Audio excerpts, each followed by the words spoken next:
مازلنا مكملين معاكم مباشرة من لوكو دو PwC en Tunisie ومواصلين حديثنا على l'étude priorité 2025 des directions financières. ونستقبل بحذايا مدام عبير متمتي associée ديلز وباش نحكيو على la gestion de la liquidité. حاجة مهمة برشا. أهلا وسهلا بك مدام عبير. مرحبا بك. مرحبا بك في دارنا. مرحبا يا لالا. en Tunisie. Donc voilà. Donc اليوم وقت اللي نحكيو على la gestion de la liquidité, est-ce que نحكيو على حاجة اللي هي فريمون خرجت في الاتيود اليوم من بين اهم النقاط اللي يلزمنا نردوا بالنا منهم ونخدموا عليهم ام لا؟ وي اليوم الاتيود اللي خرجت الاتيود اليوم اللي تكلير كو اهم حاجه خرجت ولا من اهم المواضيع اللي خرجوا في الاتيود هي لا جيستيون دو لا تريزوري. وهذا حاجه عاديه معناتها étant donné aujourd'hui la crise mondiale que nous avons معناتها les taux se resserrent en tout cas sur les directions financières en termes de gestion de trésorerie. خاطر حاجة مهمة ياسر في le jour de la gestion نتاعهم en fait. هذاك علاش pour les directeurs financiers il est crucial aujourd'hui à ce qu'il y ait un accès au financement parce que les financements classiques deviennent de plus en plus difficiles à avoir. Où les directeurs financiers doivent de toute façon garantir que leur entreprise tourne, que les paiements soient faits, que l'opérationnel fonctionne, etc. Et pour cela, ils sont obligés aujourd'hui d'explorer de nouvelles sources de financement et de trésorerie. Les directeurs financiers, les leviers qu'ils ont, c'est d'abord leur agilité, ils sont très agiles sur la place, en tout cas en Tunisie, mais également le fait que ils doivent faire appel à des outils qui leur permettent justement d'optimiser la trésorerie et d'être proactifs. Les outils, c'est principalement les outils numériques qui sont aujourd'hui disponibles, qui permettent à ces directeurs d'avoir les indicateurs d'une manière instantanée pour qu'ils puissent réagir.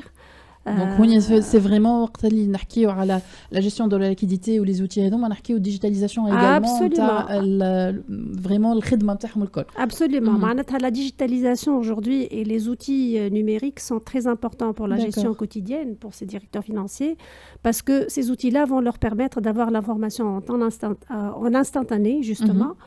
Pour qu'ils puissent surveiller les encaissements, les décaissements et pour également mettre en place ce qu'on appelle les actions nécessaires pour, par exemple, en cours de route, un directeur financier peut décider de compresser les coûts, peut décider de retarder un investissement, etc.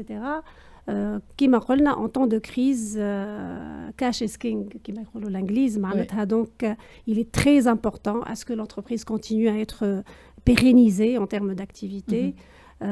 Bien sûr, les défis auxquels ces directeurs financiers sont appelés à répondre sont également des défis exogènes qui se rattachent principalement les conditions économiques externes qui leur sont externes au niveau des entreprises qu'ils sont en train de gérer. Ces conditions pourraient toucher les taux principalement, l'inflation, la dépréciation du dinar, mais également l'augmentation des taux d'intérêt.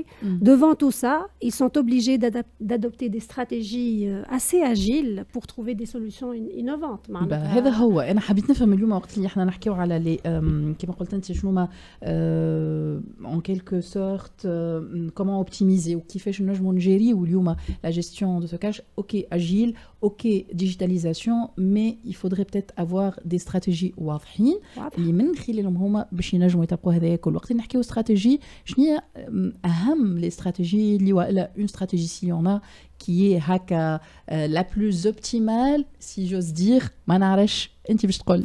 والله très bonne question على خاطر justement احنا au niveau de PwC ou la PwC en Tunisie معناتها il y a une approche que nous sommes en train de suivre, une approche selon laquelle on peut aider nos clients à la faire والا هم بيدهم en interne ils peuvent la mettre en place pour justement gérer la trésorerie en temps de crise.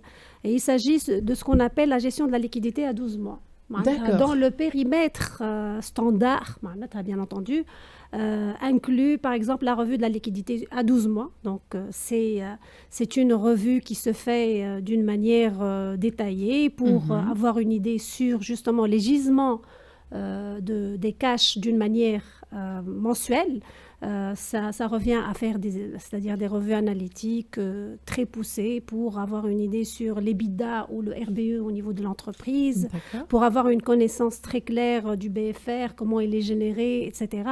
Donc, deuxième étape aussi qui peut être mise en place dans le cadre de ce périmètre, c'est aussi la compréhension de la situation financière de l'entreprise. Donc, et il n'y a pas mieux que les directeurs financiers, en tout cas pour avoir cette compréhension.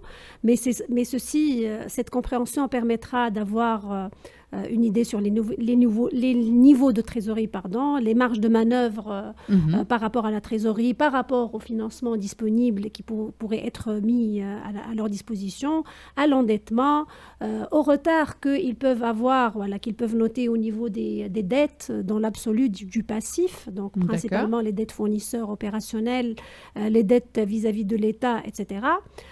Cette démarche aussi intègre une revue critique des prévisions et elle est focalisée, celle-là par contre, sur une revue des hypothèses de l'activité, les revenus, les marges, la rentabilité et tout le reste, au regard de la performance historique. Donc, كما قلت لك احنا نجمو نعاونوا كfournisseurs de services, mais également les directions financières doivent avoir une très bonne compréhension et analyse de l'historique par rapport à tout le processus de budgétisation et de revue de budget, ce qu'on appelle les forecasts.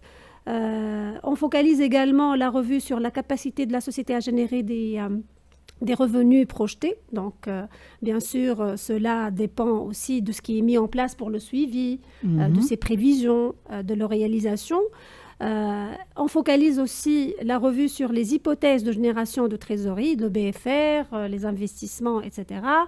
Et tout ceci pour avoir une idée sur les marges de manœuvre qu'ils peuvent avoir pour justement gérer les besoins de trésorerie, où l'anticipation et la proactivité sont la clé dans ce genre d'études pour dire, voilà, si on a par exemple un stress ou une sensibilité par rapport à un certain niveau au niveau de la trésorerie, voilà ce que moi, en tant que directeur financier, je suis capable de prendre comme action, par exemple, pour compresser les coûts, pour éliminer ou retarder les investissements, etc.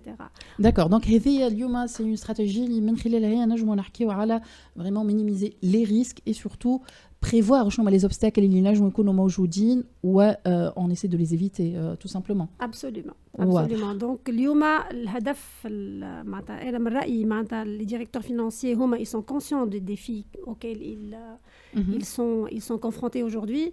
Mais je pense qu'ils ont aussi les solutions entre leurs mains. Et c'est, comme vous l'avez dit, c'est la proactivité et la réactivité par rapport à ce qu'ils sont en train de vivre tous les jours. Merci. Yatik Saha, shukran lik, Madame Abir Mat Mti, donc نحكيو associé Deals bien évidemment. On va enchaîner justement. انت حكيت على الديجيتاليزاسيون واحنا c'est ce qu'on va aborder في الانترفيو اللي جوست من بعد مع سيد معز كمون وسيد معز قدوره. باش نشوفوا اليوم لي سيستيم هذوما اللي نحكيو عليهم ديجيتاليزاسيون على شنو نحكيو بالضبط comment les instaurer شنو هما les outils اللي نحكيو عليهم وقت اللي نحكيو transformation digitale في السيكتور هذايا بالذات.